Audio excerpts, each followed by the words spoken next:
I said that when it was time for me to make some more salad dressing, that I would show you guys what goes in it and how I do it. It's a really simple recipe. I've already poured this out of here, but I'm going to pour that back in there so you can kind of get an idea. I had some left. Kind of shake that up a little bit, and you can see. I hope you can see that. See what that looks like. Doesn't look any different than what you get out of the grocery store. But this, of course, it's way cheaper than those bottled salad dressings, and it doesn't have the additional sugar, especially if you're kind of trying to watch your weight. Now I'm going to pour this that's left back in that cup so I can start out fresh.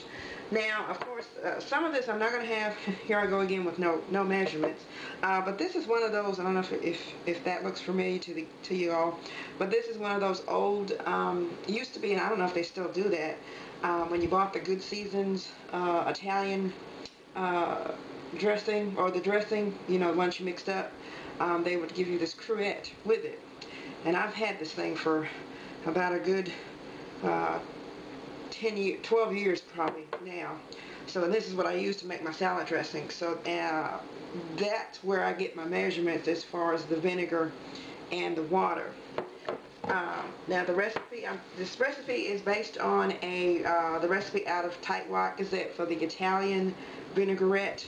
But I add a couple of things to it and substitute a couple of things.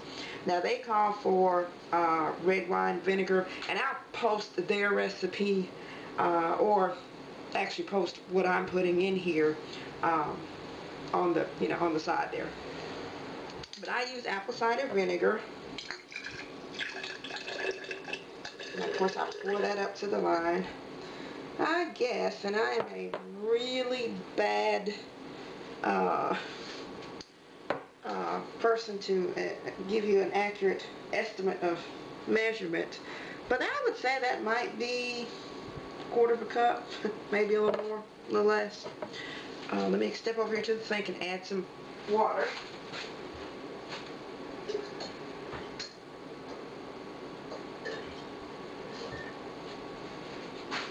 Sometimes I add a little more than what's in there, so that I can make some more dressing.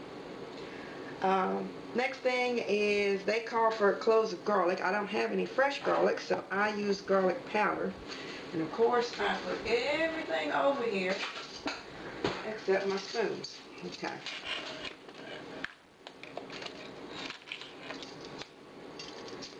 And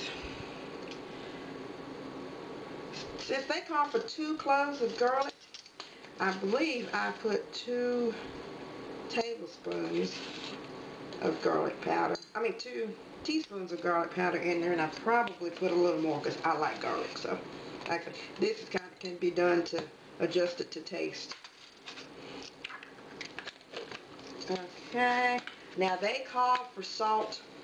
I don't put any salt in mine. The next thing is black pepper.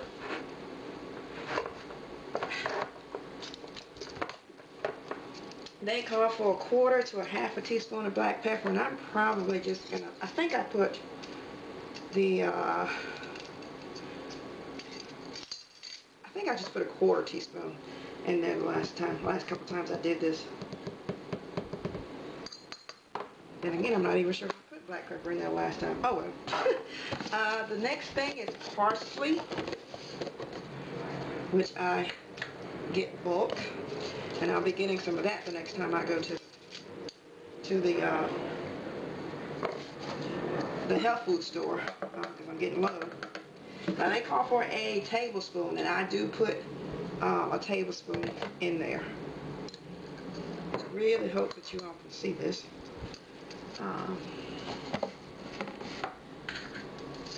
The next thing is dry mustard. Teaspoon of that.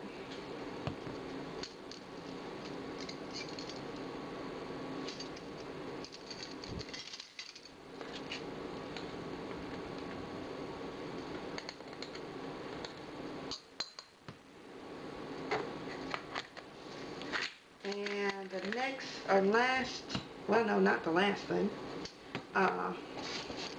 Last thing is, now they call for dried basil or oregano. I have an Italian season that has, it's a kind of a mix of oregano, basil, and probably a couple of other things. So I just use that. And they call for half a teaspoon. But I like well-seasoned stuff, so I think I boosted mine up to a teaspoon, and I think I might add a little more. And the last thing, which is not on their recipe, but I add to mine because I love the taste of onion. And I don't use a regular, a regular type onion. I just use the onion powder. And I don't really measure. And I probably need to write this down because the last one that I did tasted pretty good. But as far as I'm concerned, you can never have too much onion. I love onion. I love onion and I love garlic. So usually when there's a specific measurement in a recipe, I always add a little more of those two. And even if it doesn't call for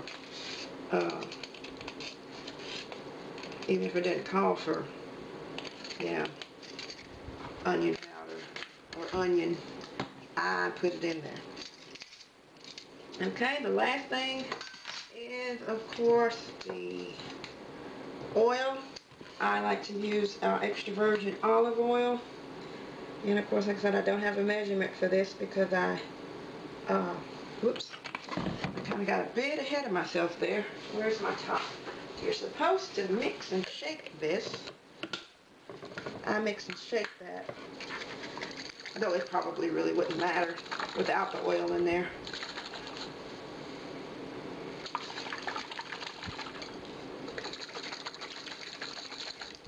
Shake that up good.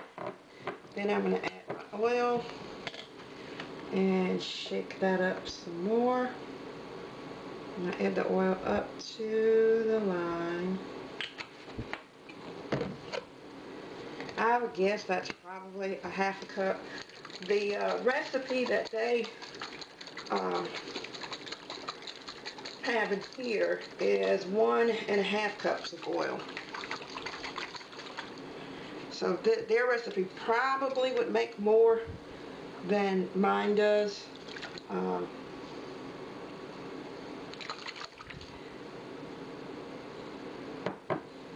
And that's what it looks like when you're done. I'm going to add just a tad more water and a tad more. I told you I don't measure stuff. A tad more apple cider vinegar.